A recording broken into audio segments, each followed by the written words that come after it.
You know, I started this channel out reviewing Homage watches, but I thought I'd go full circle and review something which is paying tribute to one of the first types of Homage watch I ever saw, and that was a Parnis, sorry.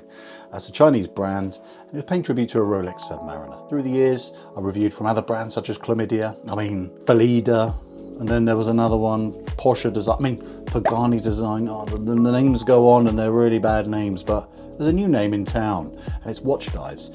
Are they any good? How do they compare to all those others over the years I've seen? This is the 10th version of this watch I've seen, made by a different company. Is it any good? Let's have a closer look. So let's get the ball rolling without too much more waffle. What does this weigh and how much did it cost? All that stuff. 142 grams, sized up to me. I've taken about 3 links out of the bracelet. Price £118 on the Watchdives website. So here is the website. Just go and check it out. They've not paid me to send them over. They sent me the watch for free, by the way, guys, but that's not swaying my decisions. So what are your basic specs for this? Well, the case size of this piece is 41mm from here to here, excluding these flaring crown guards. The crown itself is 6.8mm. It's a screw down with gaskets built in there, and it apparently has 200 meters water resistance, but I wouldn't know for sure if it can do that because I don't have the equipment to test it for its diving capability. But from dismantling enough of these watches, I know that they generally put gaskets everywhere. Gasket in the crystal, gasket in the crown, and in the screw case back. But I have had watches from brands like Felida that have actually leaked. So you never know. You can have watches which will be completely fine and even be fine for even 200 meters of diving, and others that you can piss on it and it will get wet inside. The height of the watch, including this sapphire crystal, is 12.6. The crystal itself has a very subtle blue AR coating, and attached to the crystal is a decent 2.5 times magnification Cyclops, which I did test, and it is also made of sapphire, which is good because these can scratch very easily as they are a little bit bulbous, like a zit or nipple on there. They do stick out and they can catch on things. The length of the watch is just under 48mm. I would say that's a good sweet spot for wearability. Why is that, you ask? Well, because when it's on one's wrist, the length of the watch is very important, because if it's too long, it will stick out and feel heavy and gawky and awkward. If it's too short, it'll look like a tiny little child's watch on your wrist. So generally, anything under 50mm for your average wrist size man or woman is great. And that's why this design has been so cut and paste and copied, because it just hits that lovely sweet spot. Very glossy on the front. You've got glossy black dial. There are other colour variations available, of course. I went for the black because it's just a classic.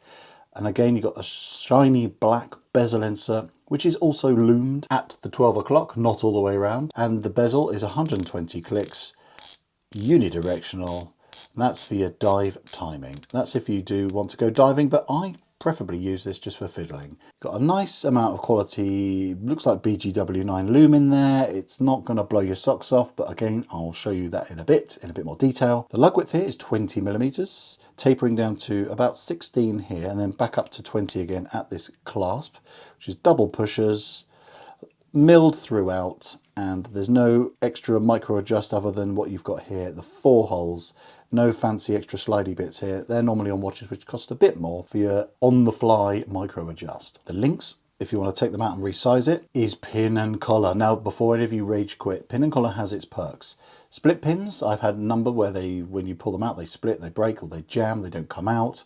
They're cheap, they're nasty. Some are so hard to get out, some fall out even. Screw pins are more expensive to manufacture, so the happy medium, sometimes what brands offer is pin and collar. What's beating away inside this watch is the venerable, highly predictable, highly reliable Seiko NH35 movement. It's the bread and butter movement that is what they buy by the gazillion to put in these kind of watches, because they're reliable and they keep, on average, good time. They're easy to regulate, easy to service, i.e. throw in the bin and put a new one in if you need to put a new one in, and they're tough as old boots. You know the spec. What makes this such a cracking piece to own? Well, the first thing that's special is the wearability of this thing. It wears so comfortably. A key thing I've had from other watches of this design and other brands, the thing that makes them uncomfortable, hair pullers if you will, is the quality of the bracelet. That's the thing that can actually snag on your hairs, and they can be sharp if they haven't honed the edges. What Watchdives have done really well on this piece is where I immediately have a look and draw comparison to what I've seen before, is the honing. And what I mean by honing is all the little edges around the bracelet. Have they honed just enough This corner here, I've had these so sharp you could peel an apple. I've had bracelets where the milled elements, again, they've always generally had milled clasps. Doesn't mean they're always good quality. This is extremely smooth. All the edges have been done very nicely. It's not been over polished. Neat brushing. It doesn't have any sharp edges. That's a key thing for comfort and wearability. And the tight gaps between all the links and everything basically means there's not any opportunities for hairs to get in there and be plucked. So when you've got the fine tolerances and all the edges being honed and all that kind of stuff, it means it's comfortable and it feels like quality. And when there's tighter tolerances, it doesn't have that jingle jangle you can get with watches. And the clasp, the action of that is really smooth. It clicks in neatly. There's no binding. I've had bracelets when they bind and they're a bit tricky, Boltony. I had a clasp which was a real snaggy monster. There's some real game changers on this watch, which I think make this the one you should go for compared to all the others. And you know what I always used to get nerdy about, and I still do to a degree, and that is bezel feel. If you've got a dive watch, the main thing you're going to fiddle with, if you're like me, but the other thing, which is for me, the thing which will blow your socks off for this price point, is the bezel action. I don't want to be a bit too hyperbole on this, but it is as good as a £1,000 watch. And I mean that from being someone who owns watches in the past that cost that much, currently owns one that's a bit more than that, and has fiddled with thousands of bezels. This is genuinely one of the best I've felt. How do I measure that? First of all, it's the feel, and that is not just the turning. You can feel every little click. It's very precise. It's very consistent. I've had a steel dive years ago which was very snaggy and snotty and jumpy. It feels like whatever spring they've got in there is a nice, good quality one. Then there's just the general feel. There's no play anywhere. It doesn't bounce when you press here. It doesn't wobble when you're touching it. There's literally no play at all. And you think, oh, that means it's going to be stiff. It's not stiff. Perfect weight for me. I've had lighter. I've had heavier.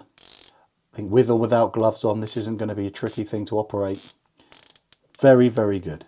That's my reasoning behind it. And then the machining of the bezel itself is beautifully done. And I like the way that the loom pip has actually been integrated very well into that triangle at the 12 o'clock. It's not just like you get on the Invicta and other things. You get an aluminium insert which scratches just by looking at it. And then the loom pip at 12 o'clock is just a hideous, poorly loomed blob with a chrome surround just glued in there, and they fall out and they can get knocked off. This is integrated. Again, for around £100, that is something very nicely done and integrated. Does the Cyclops line up? The Cyclops does line up perfectly, but the one thing I've noticed doesn't line up perfectly for some crazy reason, look at 6 here, and same with all the other dates, is it's a little bit, it's probably a millimetre too high in the date window. So the cutout is ever so slightly not quite lining up perfectly, but that's to be sort of expected. You're going to get these weird little imperfections in a £100 watch. The hands line up perfectly, that's another thing I always check. They can be off by about 4 or 5 minutes sometimes. Just look at that alignment. Absolutely perfect. Usual hand winding, really smooth, lovely, NH35, good quality. I've had it on the time graph. It's running about +10 a day, which is totally fine. Really well within parameters. The polishing, that's another thing I look at. How do you know if it's good polishing or not? Well, if you look at under different lighting conditions, you can see ripples and imperfections and the machining underneath before they've polished it, if it's been honed enough. It's been really well honed, and that means the polish looks almost black when the light hits it in different conditions. Very glossy, smudge magnet of course, you see fingerprints immediately. But another thing that is important to look at is how well it's been made, is to show the contrast between the brushed parts and the polished parts. And it's the contrast and the transition, I would say, between the two is crisp. They've done a really nice job. I mean, he's obviously crisper on a £1,000 or plus watch, but this is extremely neat. It's been very well done. There's no over brushing or over polishing, which I have seen again at this price point. Looking really closely under the crystal, under macro, I try my best to have a look under light to see if there's any smudges anywhere, imperfections under the crystal, any dust or fluff, which things bug me when I see that. I can't find anything on this watch. And the fact that this is not much more than £100 is breathtaking and annoying at the same time, because that's why these watches are so blooming addictive. So normally another thing which they can cost cut on and things can go awry is when the loom is applied. Traditionally, most Homage watches around this price really struggle with their loom. BGW9, it's blue. It lasts really well actually. It's not glowing like a torch like a San Martin or Chronos and one of those other Homages which cost 50% more. This is very good. It's the best loom I've seen on a watch of this price. in this kind of genre, if you will. Extremely well done. And it's nice that it's blue as well. I prefer it. So Watchdives, you've only gone and done it. You've impressed me. A few little flaws here and there. If you don't want to spend silly money and risk having your arm chopped off in London or other big cities with people mugging you for Rolexes, this is something you can wear with that handsome aesthetic. These homages are getting so good. Maybe the thieves will think it is a real one and attack you. So maybe even homage watches are dangerous. Who knows? Let me know what you think in the comments. Thanks again for watching, guys. Always a pleasure. See you in the next one really soon. Bye for now.